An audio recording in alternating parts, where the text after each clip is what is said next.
Today we shall introduce ourselves to Romanticism 1815 to 1848.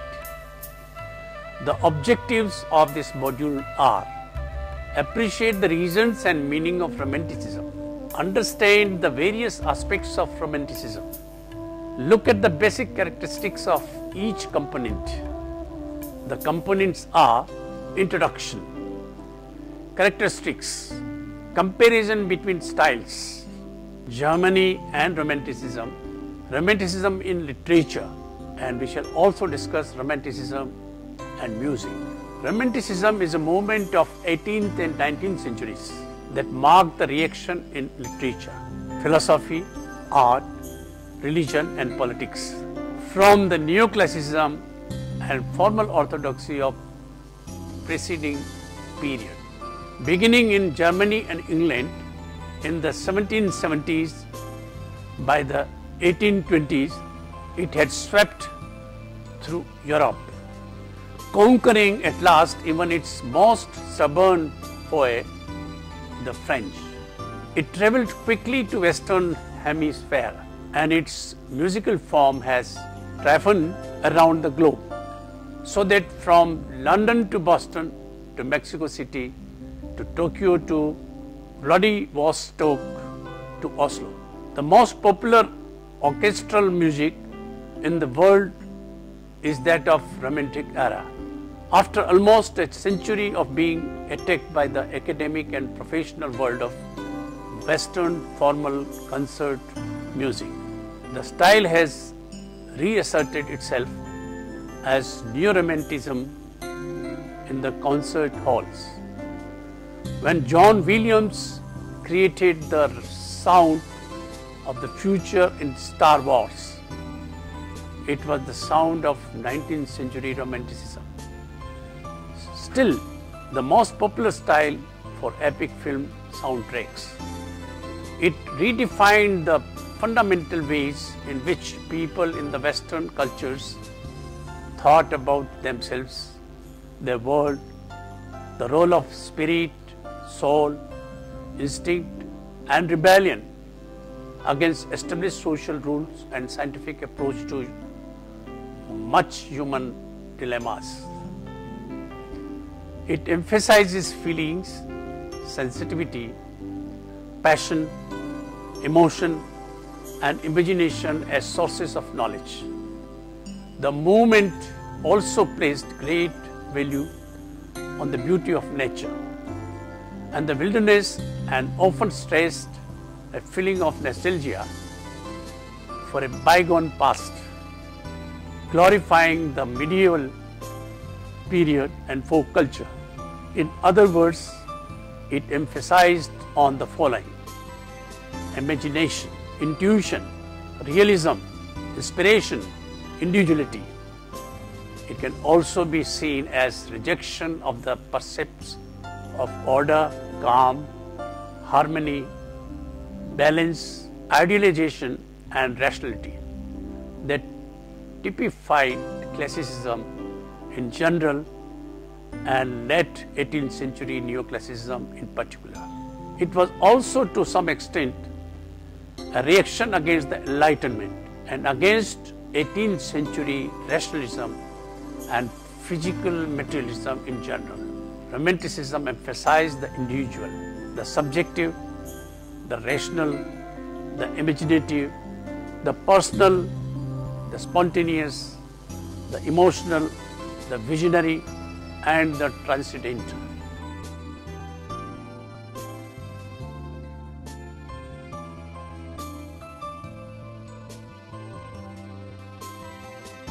Romanticism characterized by the following: a deep appreciation of the beauties of nature, a general exaltation of emotion over reason and the senses over intellect, a turning in upon the self and heightened examination of human personality and its moods and mental potentialities, a preoccupation with the genius, the hero and the exceptional figure in general, and the focus on his passions and inner struggles.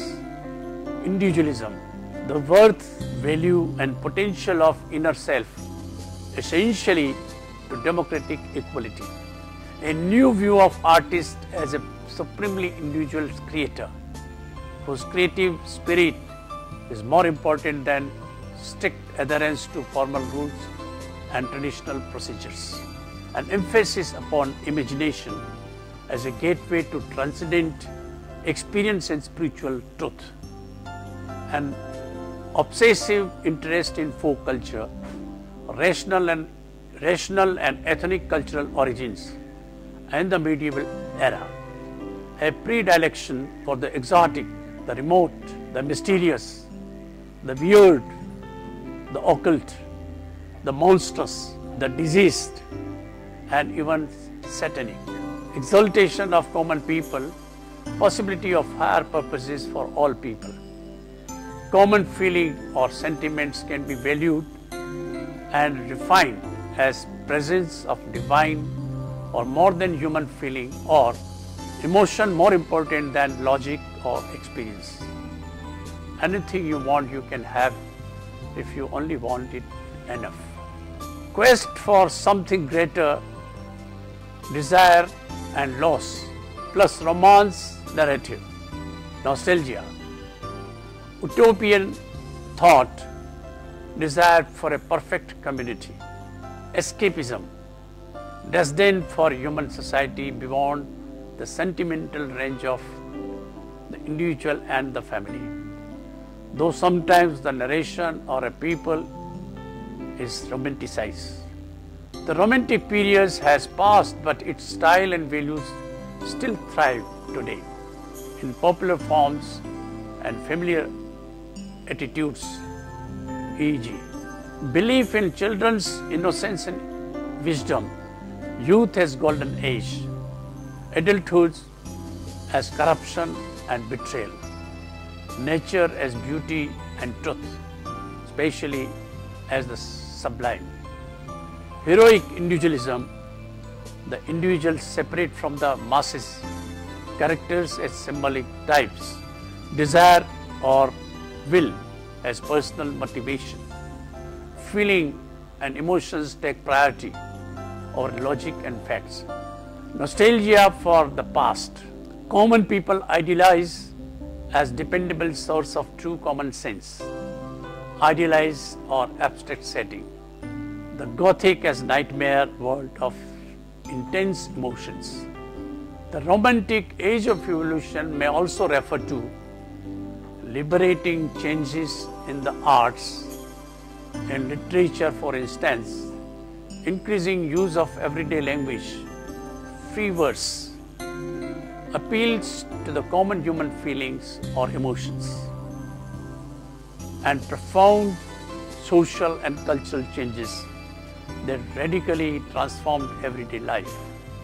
Urbanization, early industrialization, movements for equality, expanding markets and wealth for increasing number of people following the Enlightenment's institutionalization of constitutional government, free market economics and advances in science, medicine, hygiene and nutrition. The era of Romanticism also saw the artist as supreme, nature as the underlying concept of most works, nationalism gaining roots in art, and emotions of artists winning over his rationale. Romanticism and Classicism. In the previous module, we saw the Neoclassicism begin to talk about common people and exalted virtues of valor and heroism. It used stylistic features such as the use of diagonals, overall lighting, and had a complete canvas. So what is the difference between Neoclassicism and Romanticism? Is there any difference? Well, there are differences, subtle and big. One thing that we have to remember there is that neoclassical artists that we discussed in our previous module also belonged to the Romantic era. That is, they could paint in both styles. You will see that certain paintings can be looked upon through both the lenses. Also the painters will be common, but let us look at the differences between the two styles first. In most cases, the differences between the two are starker in theory than in practice. There are a number of differences between Neoclassicism and Romanticism, but the biggest tend to center on style, thematic focus, and the influence of emotion. Firstly, the true difference between these two philosophies can be said to lie in the difference between reason and emotion, between tradition and innovation, and between individual and society.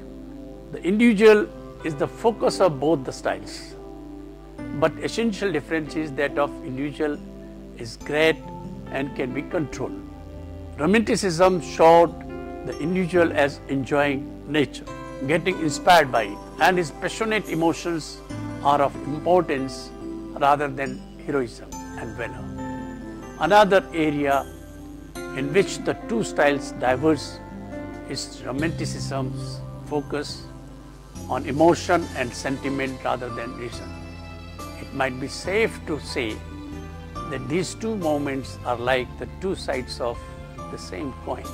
Neoclassic paintings and sculptures are calm and rational. Neoclassic paintings and sculptures are calm and rational. Neoclassic art pays attention to detail because of straight, hard-line structures in paintings and sculptures. There is very little color and brushstrokes are not visible. Neoclassic art is moral and inspirational. You feel the divine in the classic art. Generally, figures in the neoclassic art will be in the foreground. Romantic paintings and sculptures value imagination and intuition. Most of the images from the Romantic period in art lend from nature and Middle and Far East for inspiration, and you see characteristics from the Baroque and the medieval. Romantic art and sculpture is subjective, does not conform, and is spontaneous. You will also see a lot of violence depicted in Romanticism. Curvy lines, visible brushstrokes, deep rich colors. You see more than shades of blues and yellows. Romantic art is very dramatic and you are drawn into the paintings. The figures of Romantic art are very crowded and generally have a zenith. Romantic painters and sculptors tended to express an emotional personal response to life, in contrast to the restraint and universal values advocated by neoclassical art.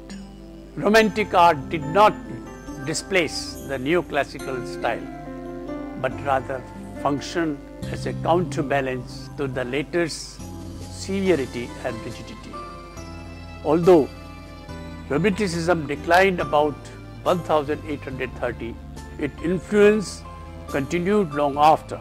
Look at this chart of comparison now. It is a comparison between Neoclassicism, Romanticism, Realism and Modernism. And now, let us understand better with comparing these two paintings, one of the Neoclassical and the other of Romantic period.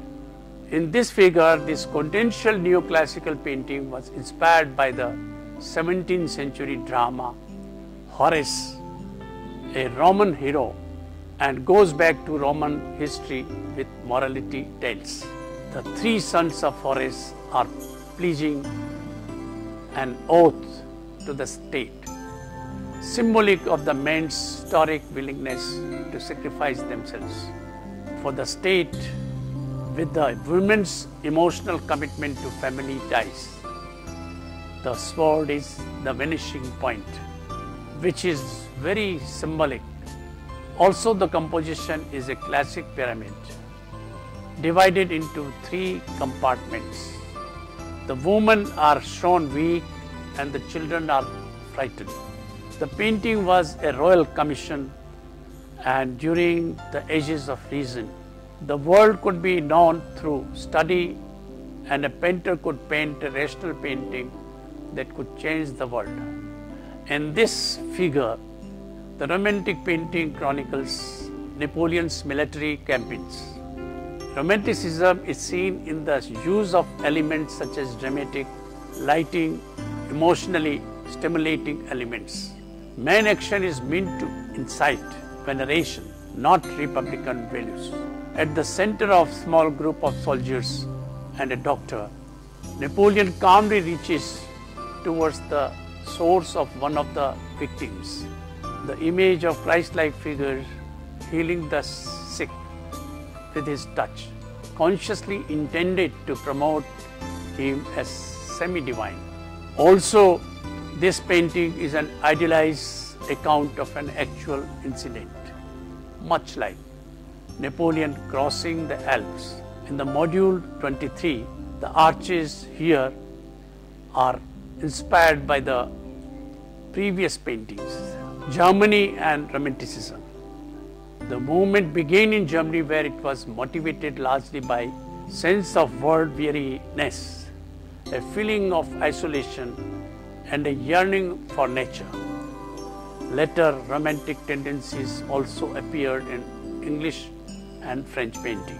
The roots of philosophical Romanticism can be found in the work of Jean-Jacques Rousseau and Immanuel Kant. Rousseau, who is credited with the idea of the noble savage, uncorrupted by artifice and society, thought that civilization fills man with unnatural wants and seduces him away from his true nature and original freedom. Kant's theory of transcendental idealism posited that we do not directly see things in themselves. We only understand the world through our human point of view. The German idealists who followed on from Kant and adapted and expanded his work with their own interpretations of idealism can all be considered romanticists in their outlook. Among these, the most important were John Gottlieb Fichte, Friedrich Schilling, George Wilhelm Friedrichs, Hegel, and arguably Arthur Schopenhauer. Hegel was perhaps the most influential of the German idealist philosophers, and his idea that each person's individual consciousness or mind is really part of idealism had far-reaching effects.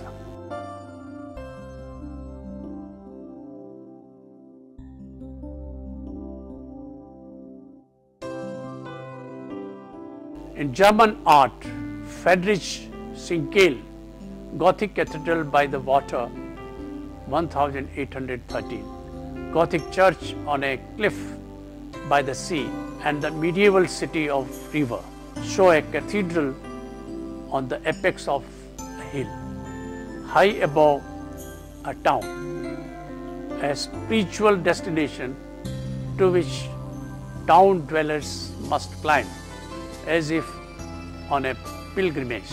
It epitomizes the romantic notion of Gothic cathedral as an emblem of German national unity and spiritual renewal. The image must be read as a romantic allegory and not as an accurate architectural perspective.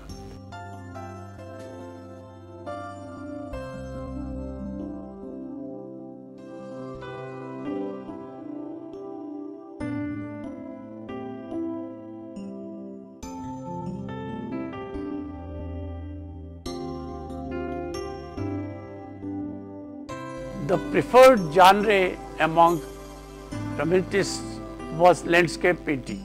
Nature was seen as the mirror of the soul, while in politically restricted Germany, it was also regarded as a symbol of freedom and boundlessness. Thus, the iconography of romantic art includes solitary figures set in the countryside, gazing longingly into the distance, as well as vanitas motif such as dead trees and overgrown ruins, symbolizing the transience and finite nature of life. This painting by Friedrich is about the relationship between man and nature. It also suggests at once mastery over landscape and the insignificance of the individual within it. We see no face, so it is impossible to know whether the prospect facing the young man is exhilarating or terrifying or both. Romanticism in literature. Romanticism, initiated by the English poets such as Coleridge and Wordsworth, as well as Blake, Keats and Shelley, was concentrated primarily in the creative expression of literature and the arts. However, the philosophy and the sentiment characteristics of the Romanticism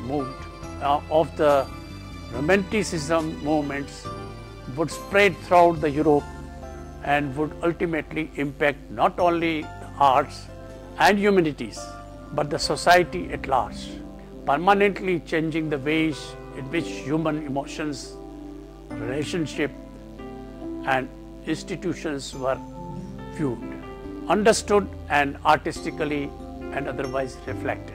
The Enlightenment was the name given to the period that preceded the Romantic Age, and it is in understanding the key features of the Enlightenment that one can best understand how the characteristics of Romanticism came to be, how they differed so radically from those of the industrialized era.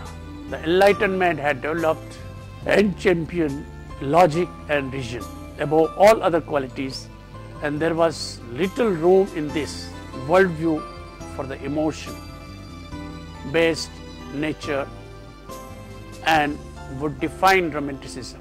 According to the Enlightenment view, people and their relationship, roles, institutions, and indeed their whole societies could be understood best if organized and approached with a little scientific perspective. However, some of the earliest and most profound writings of the Romantic period were not the poems themselves, but manifestos and discourses on the nature of human beings and creative expression, such as Coleridge's Biographia Literaria, Shelley's Defense of Poetry, and Wordsworth's Preface to Lyrical Ballads. In these three exemplary prose pieces, the Romantic poets promote their vision of what poetry and by extension society should be. These ideals of Romanticism, first articulated by the English poets, spread to the other artistic genres, including music and visual arts, such as well as to other countries. For these countries which had not yet coalesced in terms of their own national identity, the Romanticism offered a creative framework for defining and expressing what was unique to that region. For Romanticism was inherently creative and imaginative, inviting its adherents to envision possibilities that might never have been entertained before. Romanticism and music. In the wake of Romantic revolution in literature came a similar revolution in music. About 1820, Beethoven began to write passionate compositions which often threatened to burst asunder the classical forms in which he worked. His 1824 Symphony No. 1 is notable not only for its length and complexity, but for the fact that he introduced vocal, soloist and chorus into the fine movement, as if the purely instrumental form of the classical symphony could not express all that he felt. After this radical departure from tradition, many composers felt free to experiment.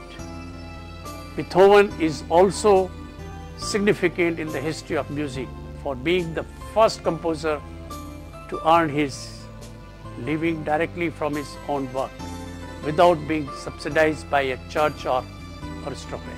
He benefited from the emergence of a new bourgeois audience which could afford to buy tickets for Beethoven's concerts. With the money he received from lessons, from sale of his compositions, and from his public performances, Beethoven was able to survive, if not to prosper. This was a crucial factor in allowing him to express his extreme individualism, rejecting the role of artistic servant, within which even giants like Haydn and Mozart had been confined. He could write as he pleased and challenge the public to follow him. The programmed symphony, pioneered by Beethoven and now developed by Hector Berlioz, its offshoot and symphonic poem was developed by Franz Liszt, the concert overture, examples of which are composed by Felix Mendelssohn and virtually every composer thereafter, and short, expressive piano pieces written by bourgeois salons of the Europe in Robert Schumann and Frédéric Chopin. Italian operas were composed in bel canto traditions, and these led directly to the masterworks of Giuseppe Verdi, while the idea of German music drama was established by Richard Wagner. For inspiration, many romantic composers turned to the visual arts, to poetry, drama, and literature, to nature itself, using the classical forms of sonata and symphony as a starting point. Composers begin focusing more on new melodic styles, richer harmonies, and even more dissonance in the pursuit of moving their audiences, rather than concerning themselves with the structural discipline of classical forms. Thank you.